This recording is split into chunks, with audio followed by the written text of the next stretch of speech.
दास जन्म जन्म मोहि दीजियो श्री वृंदावन को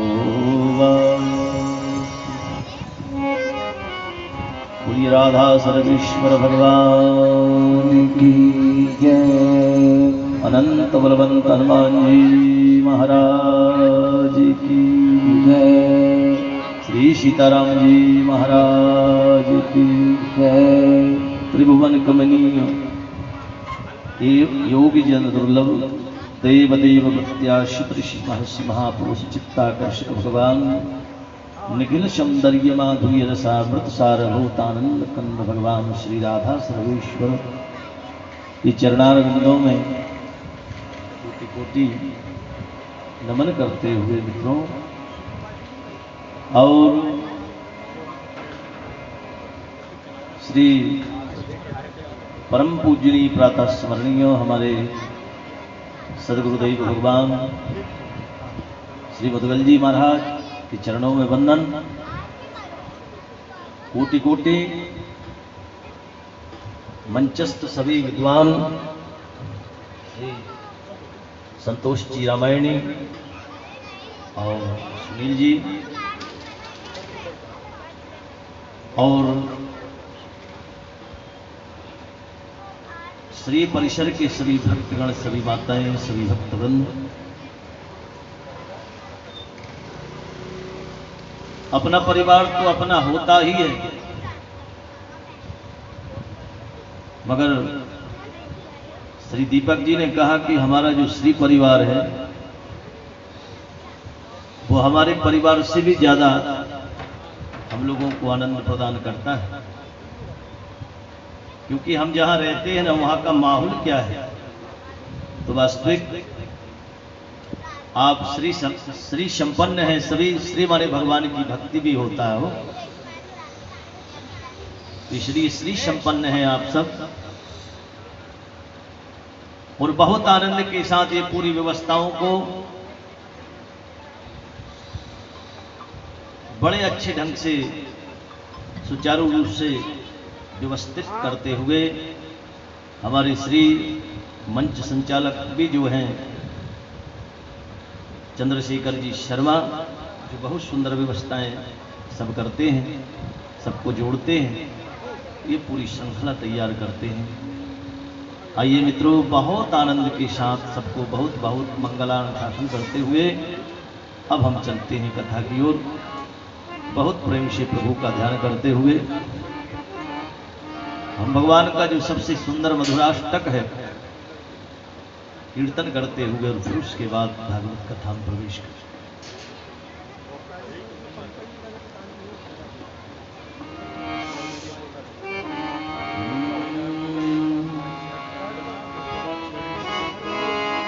अदरम मधुरम बदनम मधुरम नयनम मधुरम हसितम मधुरम मधुरम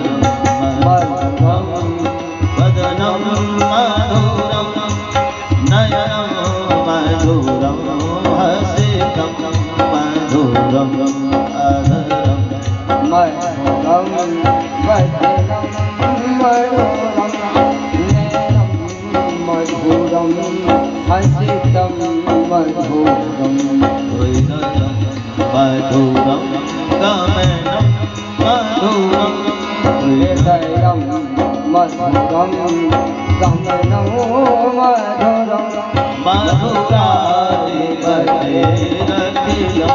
मधुरम मधुराधिपतेरखिलम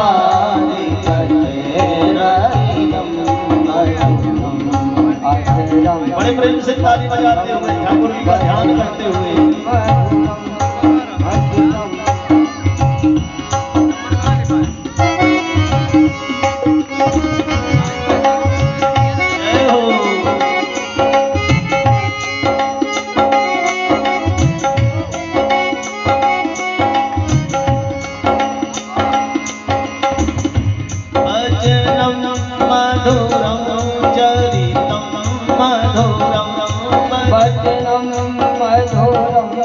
चरितं मधुरं वचनं मधुरं चरितं मधुरं वचनं मधुरं चरितं मधुरं वसनं मधुरं फलितं मधुरं वचनं मधुरं फलितं मधुरं चरितं मधुरं रमितं मधुरं चरितं मधुरं भ्रमितं मधुरं मधुराधिपतेरखिलं मधुरं मधुराधिपतेरखिलं मधुरं मधुराधिपतेरखिलं मधुरं मधुराधिपतेरखिलं मधुरं। जय हो।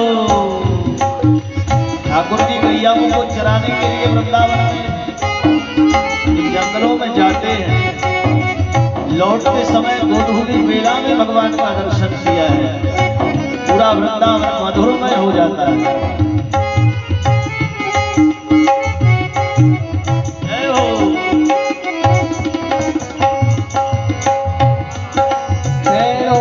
मधुरो मधुरा वेणुर मधुरो रेणुर मधुरा। मधुरो बड़े प्रेम से ताली बजाते हुए वेणुर मधुरो रेणुर मधुरा। मधुरो मधुरा वेणुर मधुरो रेणुर मधुरा। पाणिर मधुरौ पादौ मधुरौ। पाणिर मधुरौ पादौ रेत्यं मधुरं शब्दं मधुरं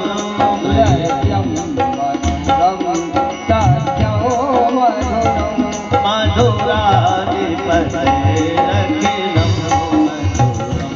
मधुरं मधुराधिपतेरखिलं जय हो।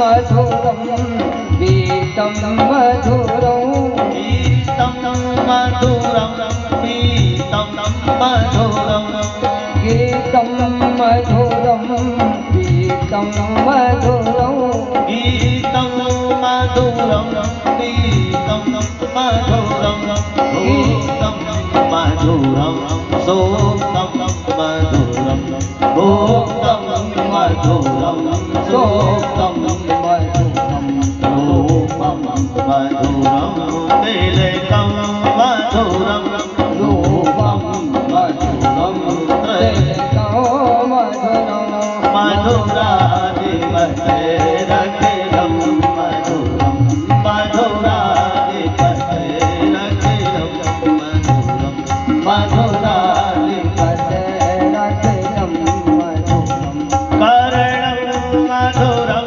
तरणं मधुरं करणं मधुरं तरुणं मधुरं हरणं मधुरं रमणं मधुरं हरणं मधुरं रमणं मधुरं वमितं मधुरं शमितं मधुरं वमितं मधुरं शमितं मधुरं मधुराधिपतेरखिलं मधुरं मधुराधिपतेरखिलं मधुराधिपतेरखिलं मधुरं मधुरं मधुरं वदनं मधुरं नयनं मधुरं हसितं मधुरं हृदयं मधुरं गमनं मधुरं मधुराधिपतेरखिलं मधुरं मधुरा रखयं मधुरं मधुराधिपते रखयं मधुरं मधुराधिपते रखितं मधुरं मधुराधिपते रखयं मधुरं मधुराधिपते रखितं मधुरं। बोलो राधा रमण सरकार की जय हो। वृंदा विपिन बिहारी लाल की जय। प्यारे मित्रों, भगवान की दिव्य कृपा हमारे जीवन में जब होती है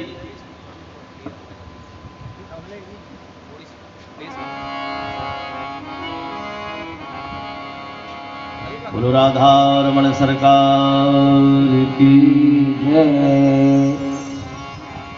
प्यारे मित्रों, हमारा जीवन मधुरमय कब हो जाता है? जब हम प्रभु के हो जाते हैं। संसार में राग है, संसार में यत्र तत्र संसार के प्रेम को राग कहते हैं। और वही राग जब परमात्मा से हो जाता है, संसार में वही राग हमको बंधन का कारण है। प्रोग्राम है ना आज का। गीता जी में अर्जुन को भगवान ने बताया है कि अर्जुन, ये राग ही संसार का रंग है। और जब वही राग जब परमात्मा से हो जाता है तो अनुराग हो जाता है। अनु उपसर्ग लगा हुआ है ना, संसार का राग है इसलिए खंडित हो जाता है।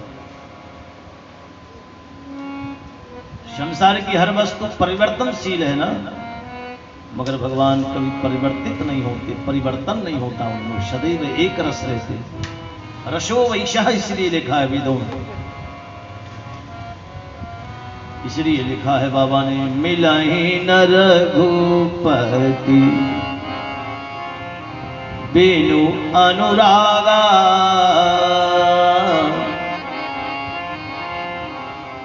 ये जोग जप तप मख भागा। भगवान कब मिलते हैं? पूरे जब अनुराग हो जाता है। गोपियां भी ग्रस्त में रही मगर उनको राग नहीं हुआ। बनी जैसे हम है ना, इसी प्रकार से गोपियां रही होंगी। अच्छा, वृंदावन में आप अनुभव कर सकते हैं, आप तो बहुत सुखी हैं, बढ़िया घर में हैं, पक्के मकान हैं, कूलर एसी लगा हुआ है, कोई तकलीफ नहीं है। मां अनुभव कीजिए कि जिसके घर में 100-200 गाय हो, 100 लग रही हूं कहूं, तो उस मैया को कितना कार्य रहता होगा, क्योंकि दुगने के गाय का दूध निकला, फिर सब काम माताओं का होता, जमाना, ओटना, ये करना, वो करना, माताएं करती थी। आगे कोई डेयरी तो हुआ नहीं करती, तो उनको तो हमसे ज्यादा गृहस्थी में फंसना था गोपियों को। मगर गोपियों के पीछे ठाकुर जी, ठाकुर फिरते हैं गोपियों के पीछे, गोपी ठाकुर के पीछे नहीं पड़ती। क्यों? इसलिए मित्रों कि उनने संसार में अपने आप को फंसाया ही नहीं। वो तो अपना संसार केवल गोपाल को जानती हैं कि हमारा गोविंद ही हमारा संसार है। संसार में जब हम आगे हम राम को रखते हैं तो काम अपने आप बनते चले जाते हैं, मगर जब हम काम को आगे रखते हैं तो राम, जहां राम तहां काम नहीं, जहां काम नहीं राम, तुलसी कबहु न रुक सके रवि रजनी एक ठाम। ऐसा हो सकता है कि जहां काम होगा वहां राम नहीं होगा। हम अपने आप को क्या है, हर चीज में जोड़ते हैं कि हमारा काम ऐसा, काम ऐसा, काम को आगे कर रखा है। मगर जीवन में जब तुम राम को आगे कर लोगे तो हर काम तुम्हारा। ये बहुत सुंदर सूत्र है गीता जी के कि अर्जुन कर्मण्यवाधिकारस्ते मां पश्येतु कदाचन। राग रहेगा। अच्छा देखना, आप सब जानते हैं जैसे सीताफल का फल होता है ना, जैसे भी होती है भी जाम, तो संसार का जो राग है ना, राग छूटता नहीं। और जैसे अपन अगर कच्चे सीताफल को छोड़े तो नरुआ के यहां से वो टूटता नहीं है, वो तो डाली सहित टूटता है, पत्ते आ जाते हैं उसे है? और जब वो पक जाता है तो नरुआ को वो छोड़ देता है अपने आप। राग रहेगा ना तो संसार को छोड़ेगा नहीं राग, वो टूट जाएगा मगर राग छोड़ता नहीं है अपनी जगह से। और जब अनुराग हो जाता है तो वो त्रिविभूत होकर के अपने आप उस संसार, जैसे ये संसार है, संसार को छोड़ करके जीव अपने आप भगवान की ओर चला जाता है? आप देख ले, जहां भी देख लेंगे, भरद्वाज मुनि बसहि प्रयागा, तिनहि राम पद अति अनुराग। माने परमात्मा तो अनुराग से ही मिलेगा।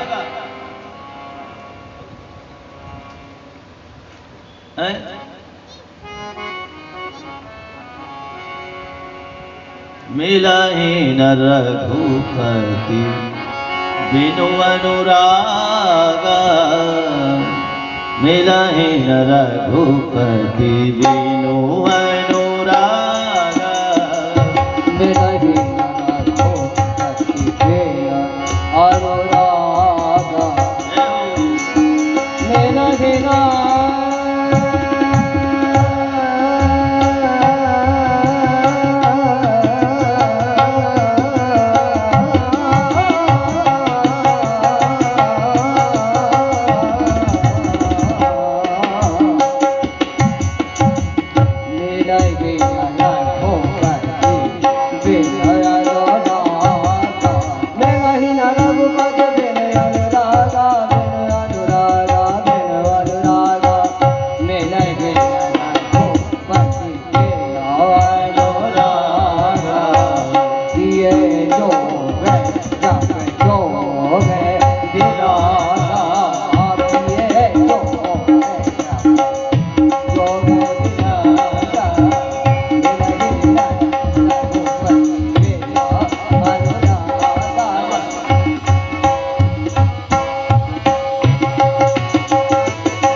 भगवान जब भी मिलेंगे, कहने का मतलब अनुराग से ही प्रभु मिलेंगे। जीवन में जब अनुराग हो जाता है, भरद्वाज जी को मिले अनुराग से मिले, नारद जी को मिले तो भगवान अनुराग से मिले। निरकिशैल सरि विपिन विभाग, नारद जी जब गए ना और जाकर के उत्तराखंड में जब देखा तो क्या देखा, मेरा के शैल शशि विपिन विभाग भयहु रमापति पद अनुराग। आप जितने भी प्रमाण उठाएं भगवान अनुराग से ही मिलते हैं। तो इसलिए बंधुओं, कर्म जब हम परमात्मा के संकल्पित करने लगते हैं, गोपांगनाएं भी वही करती हैं। गोपांगनाएं जो करती हैं वो कृष्ण के लिए करती हैं। भगवान कहते हैं अर्जुन, कर्मण्यवाधिकारस्ते मा फलेषु कदाचन। तुम अपने कर्म के फल से आकर्षित होते हो और उसी से बंध जाते हो,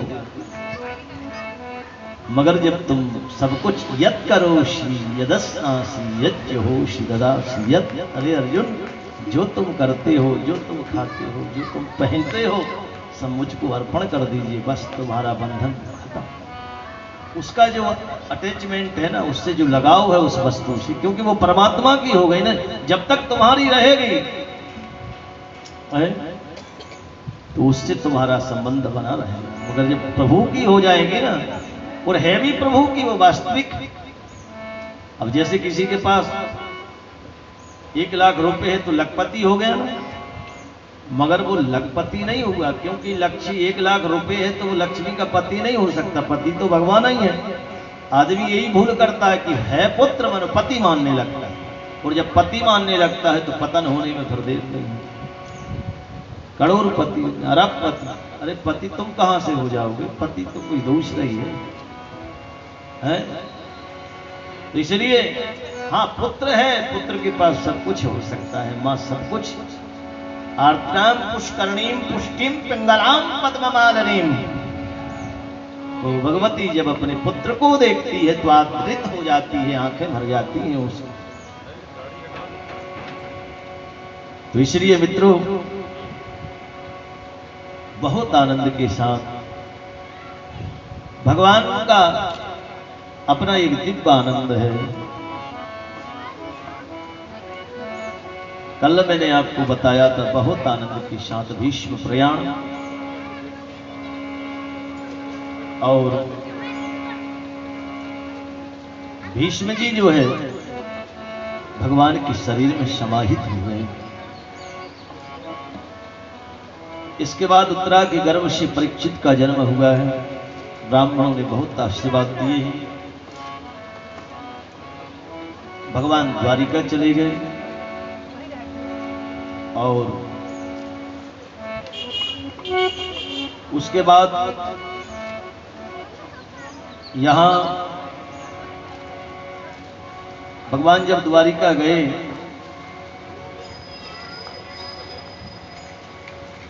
यहां विदुर धृतराष्ट्र और गांधारी को डांट रहे कि बताओ तुम कितने मूर्ख हो कि तुम्हारे 100 पुत्र को भीम ने मारा, उन्हीं के घर पर तुम खा रहे हो उन्हीं के टुकड़े। तुम्हारे जीवन में वैराग्य नहीं आ रहा है।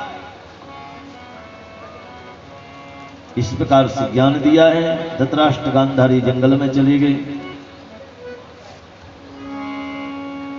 और राजा परीक्षित को बहुत आनंद के साथ बंधु भगवान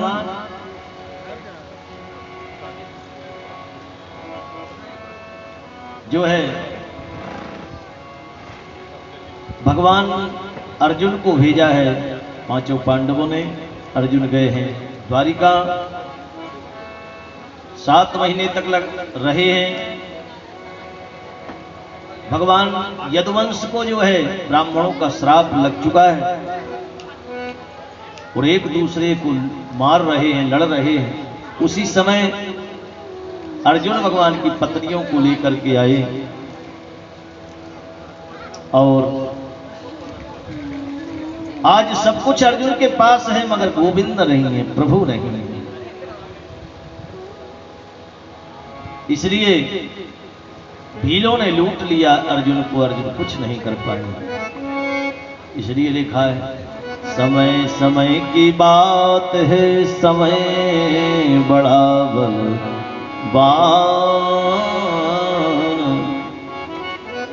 हिरन लूटी गोपियां, बेही अर्जुन बेईमान।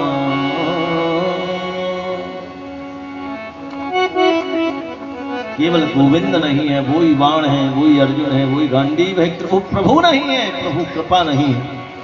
अर्जुन को लूट लिया। पांचों पांडवों को पता लगा, और जब पांचों पांडवों को पता लगा, पांचों पांडवों ने कहा हमको भी चलना चाहिए। अब जो है उत्तराखंड की पांचों पांडवों ने यात्रा की है। सबने अपने शरीर का विसर्जन किया है। यहां राजा परीक्षित को राजा बना दिया, और बहुत आनंद के साथ बंधुओं राजा परीक्षित का विवाह है। उत्तर की पुत्री इरावती से हुआ परीक्षित का विवाह हुआ। इरावती के साथ जन्मेजय आदि 4 पुत्र हुए हैं। और राजा परीक्षित हुए हैं। और जब राजा परीक्षित धर्म की जय करने के लिए, दिग्विजय करने के लिए निकले, तो जहां जहां जाते हैं पांडवों का यशगान सुनने को मिलता है। एक दिन लौट रहे थे कि जंगल में देखा कि एक गाय है और एक बैल है। बैल का केवल एक पैर है, गाय के चारों पैर हैं। दुबली पतली गाय, आंखों से झरझर अश्रु झर रहे हैं। और एक नकली राजा उसको डंडे से मार रहा है। और जैसे ही देखा है बंधुओं, राजा परीक्षित क्रोधित हो गए। और जैसे ही क्रोधित हो गए, तलवार निकाल ली उसको मारने के लिए। वो नकली राजा चरणों में गिर पड़ा। राजा परीक्षित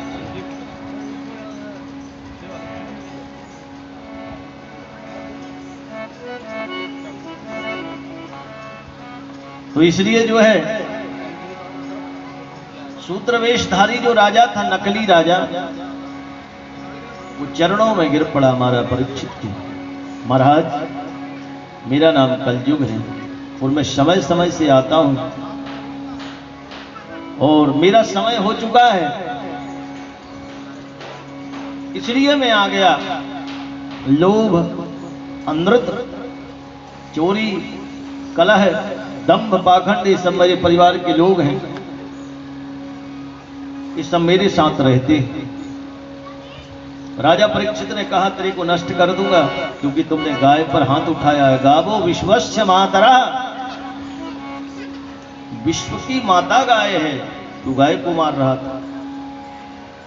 प्रभु मुझसे गलती हो गई, आज के बाद मैं ऐसा, मेरे राज्य में और गाय को इतनी तकलीफ तू दे रहा था।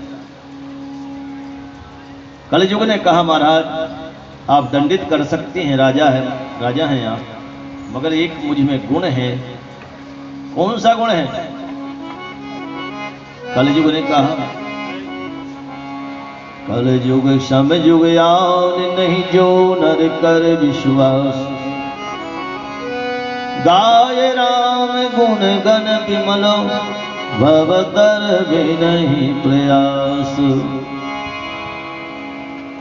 कलयुग में केवल जो है भगवान के नाम का गुणानुवाद गाया जाए तो कलयुग उद्धार कर देता है उसको।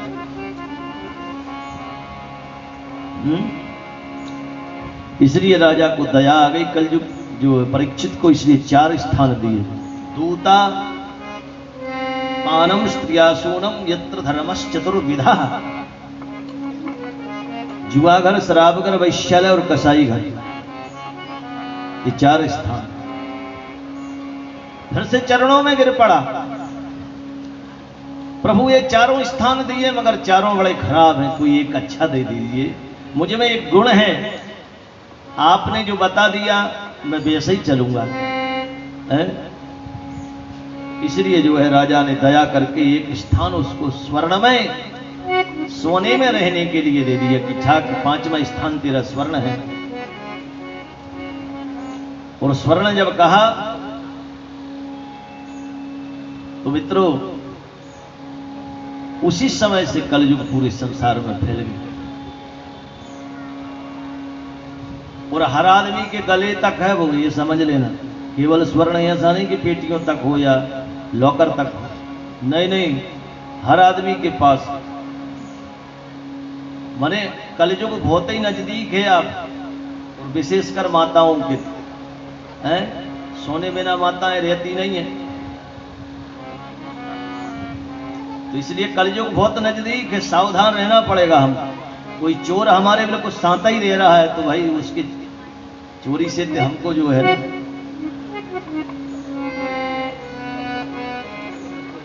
मगर आप घबराइए नहीं। जो आप स्वर्ण पे रहे हैं ना, वो आगे भगवान को चढ़ाया गया है। जब चढ़ाया चढ़ता है ना, तो सबसे पहले पूरा चढ़ाया लेकर के आगे ठाकुर जी को चढ़ाया जाता है, भगवान गणेश जी को चढ़ाते हैं, पर उसके बाद घर में सौंपा जाता है। ऐसे ही करिए, जब भी आपके पास कोई ज्यादा पैसा आ जाए और स्वर्ण इत्यादि जब खरीदें, तो आगे ठाकुर जी के चरणों में रखिए, उसका दोष समूल नष्ट हो जाएगा। तब आप प्रसाद समझ करके उसको यूज कीजिए, नहीं तो आपने उसके साथ उसको प्रसाद नहीं समझा तो गड़बड़ हो जाए। इसलिए जो है ना, जीवन में इसी बात का ध्यान रखें। कलयुग में केवल ही प्रभु का नाम संकीर्तन है।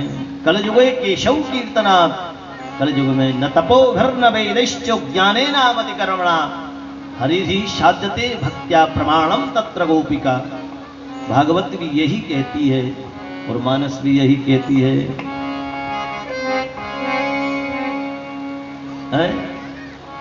कलयुग जोग ना